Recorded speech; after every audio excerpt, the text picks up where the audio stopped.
মাছে ভাতে বাঙালি, বাঙালির ইলিশ কিন্তু খুব প্রিয়। বিড়ালের যেমন মাছ প্রিয়, মগো বাঙালিরও এমনি ইলিশ প্রিয়। ইলিশ মাছের একটা দারুণ রেসিপি লইয়াছি আজ, ইলিশ পোলাও।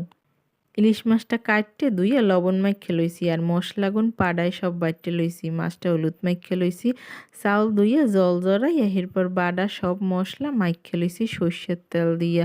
আদা বাটা, জিরে বাটা, লবণ, হলুদ, মরিচ, নারিকোল, কাঁচামরিচ সর্ষের তেল দিয়ে মাইখা লইছি। বাদাম ভাজ্যা লইছি কয়টা। এরপরে একটা প্যানে ঘি গরম করে তেজপাতা দিয়া চাউলগুন সুন্দর করে ভাজছি।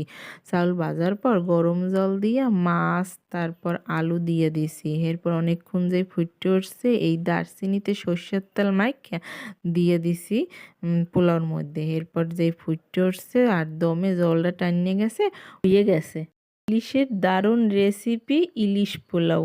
খাইতে জম্মের মজা লাগে।